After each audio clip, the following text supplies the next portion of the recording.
है। कहानी का मेन कैरेक्टर एक लड़की है। वो एक ऐसी लड़की है जो समंदर से बहुत इतना प्यार करती है कि वो अपनी सारी जिंदगी समंदर में रहकर यानी सेलिंग करके गुजारना चाहती। उसका नाम था टैमी ऑल्टर, जिसे टैमी भी कहते हैं, और उसका ताल्लुक कैलिफोर्निया से था। वो अपनी जिंदगी को सेलिंग करते हुए एक बेहतर तरीके से और एक खुशगवार तरीके से गुजारना चाहती। टैमी ने अपनी स्टडी ग्रेजुएशन तक कंप्लीट करने के बाद सेलिंग ज्वाइन कर ली और अपना सफर वो कश्ती के जरिए तय करते हुए ताहिती आ गई, जो कि एक खास जगह का नाम था। ताहिती एक ऐसी जगह का नाम था जो कि एक बहुत खूबसूरत आइलैंड था। उसकी मुलाकात एक लड़के से होती है जिसका नाम रिचर्ड था। वो भी काफी अरसे से ताहिती में ही रह रहा था। वो बिल्कुल टैमी की तरह ही था, यानी वो भी समंदर से प्यार करता था और वो अपनी सारी जिंदगी ताहिती में गुजारना चाहता। उसके पास अपनी जाती बोट थी जो वो सेलिंग में इस्तेमाल करता था। वो दोनों एक दूसरे को समझने लगते हैं और एक दूसरे को पसंद करने लगते। रिचर्ड ने बहुत सारी कश्तियां अपने हाथों से बनाई था। टैमी ये सब देखकर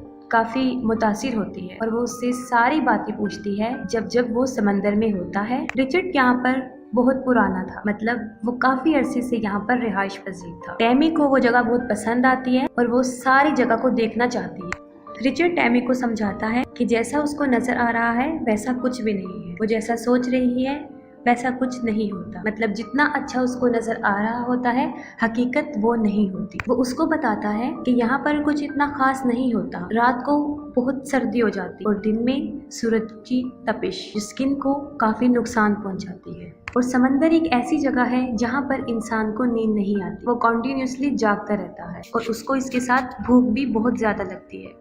और अगर अकेला शख्स समंदर में रह जाए तो उसको ह्यूसिनेशन महसूस होने लगता है, मतलब जो कुछ होता नहीं वो इंसान को नजर आता है। रिचर्ड ये सब कुछ इसलिए बता रहा था क्योंकि वो अब इसका तजुर्बा हासिल कर चुका था। इन सब बातों से दो चार हो चुका था, मतलब वो इन सब को झेल चुका था। वो बताता है कि यहाँ पे सबसे खूबसूरत चीज जो मुझे नजर आई है वो शाम को सूरज का डूबना होता है। कि जब शाम को सूरज डूब रहा होता है तो वो मंजर देखने के काबिल होता है, बहुत खूबसूरत होता है। वो कहता है ये ऐसे जज्बात और फीलिंग्स हैं जो इंसान अपनी जुबान से बयान नहीं कर सकता। फिर हम देखते हैं कि उन्हें एक दूसरे से मोहब्बत हो जाती और 6 माह तक वो दोनों एक दूसरे के साथ एक ही बोट में रहते। उनकी जिंदगी के दिन ऐसे ही गुजर रहे होते। फिर हम देखते हैं कि कुछ अरसे बाद रिचर्ड के कुछ पुराने दोस्त जिसका नाम पीटर और उसकी वाइफ क्रिस्टीन उससे मिलते हैं। वो लोग भी कैलिफोर्निया से यहाँ पर आए थे। उनकी अपनी जाती बोट थी जो कि बहुत खूबसूरत थी। उन लोगों को यहाँ से इमरजेंसी जाना हो।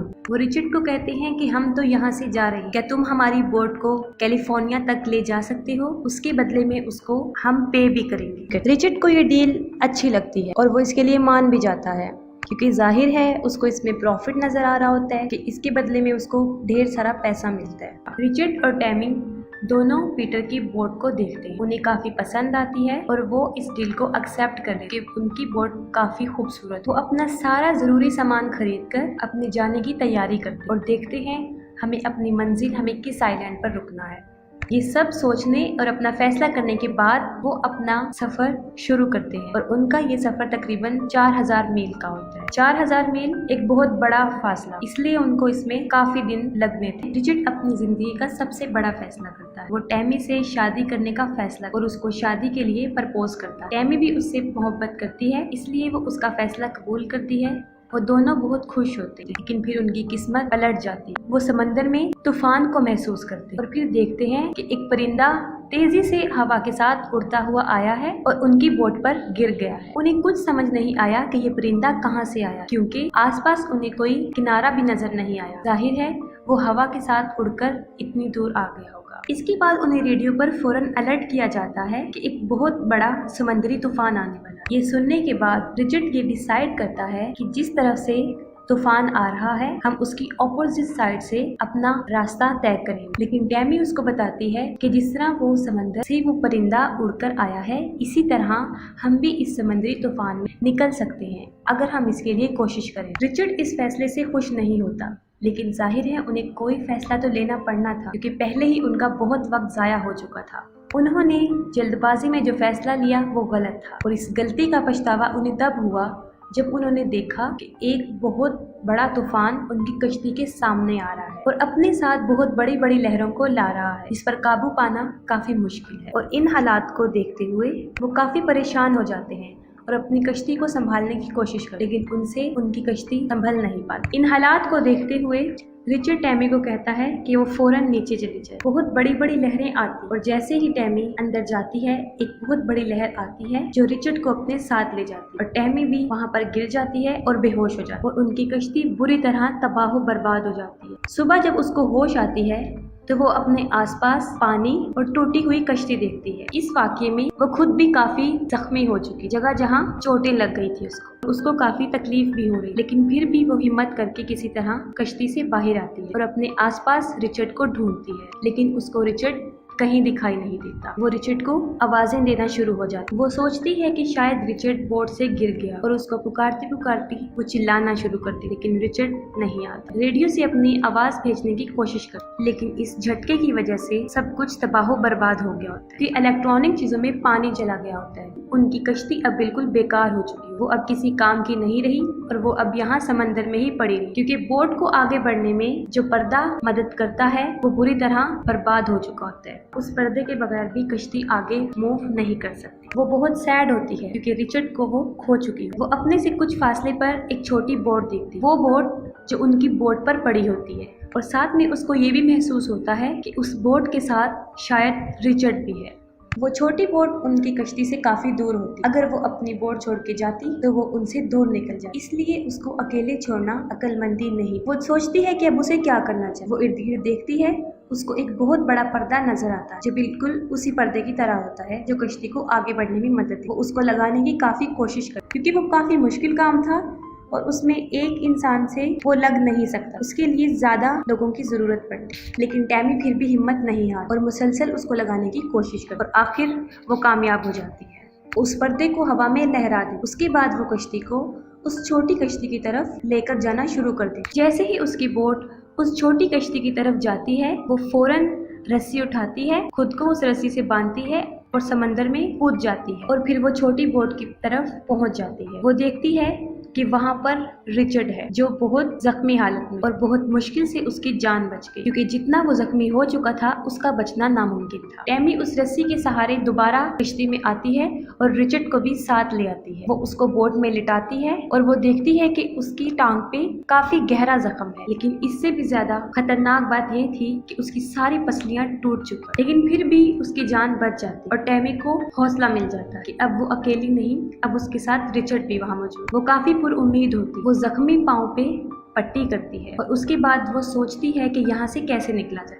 उसके बाद हम देखते हैं कि वो पाइप के जरिए बोट में पानी को बाहर निकालती है और जहाँ से कश्ती टूट चुकी है वहाँ पर टेप के जरिए जोड़ती है। इसके बाद वो यहाँ से निकलने का रास्ता ढूंढ, वो नक्शे को पढ़ने की कोशिश करती। ये चीज उसके लिए काफी मुश्किल थी, लेकिन वो फिर भी उसको पढ़ती रहती। इसके दौरान उसे पता चलता है कि वो तकरीबन 25 दिन में सैंटियागो पहुँच सकते हैं अगर उनकी कश्ती तबाह ना हो, लेकिन वहाँ पे हवाएं और लहरें बहुत तेज थी जो उनको आइलैंड यानी उनकी मंजिल से और दूर लेकर जा रही, जिससे उनको साफ नजर आ रहा था कि दिनों तो क्या वो तो महीनों में भी अपनी मंजिल की तरफ नहीं रह जा। कोई भी उनकी मदद को नहीं आया तो वो सारी जिंदगी के लिए यहाँ फंस सकते हैं और यहाँ से उनका निकलना नामुमकिन हो सकता है, क्योंकि जापान तक उन्हें कोई आइलैंड दूर दूर तक नजर नहीं आ रहा था। अपनी कश्ती में मौजूद जितना भी खाना होता है टैमी उन सबको इकट्ठा करती, क्योंकि यकीनन वो उनके पास बहुत थोड़ा रह गया होता है। ज्यादा से ज्यादा 14 या 15 दिन का खाना मौजूद था। यहाँ पर जो उन्हें सबसे ज्यादा मसला पेश आ रहा था वो पानी का था।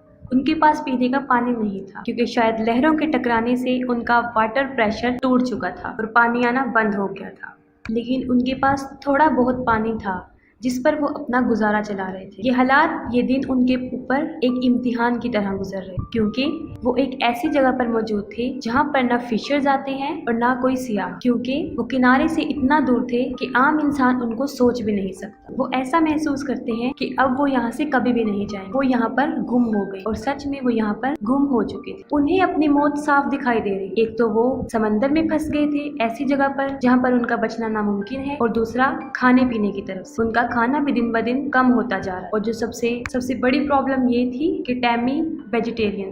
टैमी बहुत परेशान होती है। इस पर रिचर्ड उसको समझाता है कि हमारे पास खाना कभी भी खत्म नहीं हो सकता अगर तुम समंदर से मछलियां पकड़ती हो। और ऐसा करने पर टैमी साफ इनकार कर देती है, लेकिन उसके बाद वो फिर भी कोशिश करती है, लेकिन हर बार नाकाम हो जाती है। टैमी को अपनी गलती का एहसास होता है। वो रिचर्ड से माफी मांगती है। रिचर्ड तो बेचारा किसी काम के काबिल ही नहीं था कि वो बुरी तरह जख्मी हो चुका था और उसकी हड्डियां भी टूट चुकी थी। बारिश आ जाती, इस पर टैमी बहुत खुश हो जाती और खुशी से चिल्लाने लगती है और उनके पास जितने भी बर्तन मौजूद होते हैं वो सबको उन बारिश के पानी से भर लेती है। लेकिन उनकी जिंदा बचने के लिए ये चीज काफी नहीं थी। उनको खाने के लिए भी चीजें चाहिए थी। दिन ब दिन उनकी हालत खराब से खराब तर होती जा रही। वो दोनों लेटे होते हैं। टैमी को दूर एक बोट नजर आता है, एक बहुत बड़ा बोट। वो फौरन फायर करती है। वो फायर से उनको बुलाने की कोशिश करती है, लेकिन वो लोग बगैर उनको लिए वहाँ से चले जाते, क्योंकि वो सोचते हैं कि यहाँ पर कश्ती हो ही नहीं सकती। उन्हें वहाँ रहते रहते तकरीबन 20 दिन गुजर चुके और उनकी हालत बदतर से बदतर होती जा रही। और टैमी उसी चीज का शिकार हो रही जो आपको मूवी शुरू होने के स्टार्ट में बताया था, यानी हेलुसिनेशन, धोखा, फरेब नजर। टैमी अपने अंदर अजीबोगरीब तब्दीलियां महसूस कर रही। वो महसूस कर रही थी कि वो पागल होती जा रही है और उसको अब यकीन हो गया था कि अब वो यहाँ से बचकर नहीं निकली और यहीं पर उनकी मौत हो जाए। उनके पास वाइन्स की कुछ बॉटल्स थी जिस पर वो अपना गुजारा चला रहे थे और अपने पेट को भर रहे थे। टैमी काफी मेहनत करती और रिचर्ड को बचाने के लिए वो काफी स्ट्रगल करती। उस कश्ती में रहते रहते उनको तकरीबन 40 दिन बीत जाते। टैमी बहुत इल्यूसिनेट करने लगी, क्योंकि आपको हमने बताया था कि उसको रिचर्ड ने भी ये बात बताई थी कि कोई शख्स अगर समंदर में ज्यादा अरसे के लिए रहता है तो उसके साथ ऐसा होने लगता है। उसको हर चीज धोखा, फरेब नजर आने लगता है। और इन सब हालात से टैमी भी गुजर रही। वो ये बात, क्योंकि रिचर्ड तो कब से ही मर गया था जब उनकी कश्ती डूबी थी, ये सब उसको इल्यूसिनेशंस की वजह से हो रहा था, क्योंकि वो काफी शॉक थी और काफी स्ट्रेस की वजह से उसके साथ ये सब हो रहा था, क्योंकि वो इस सदमे से बाहर ही नहीं आ रही थी कि वो रिचर्ड को खो चुकी है।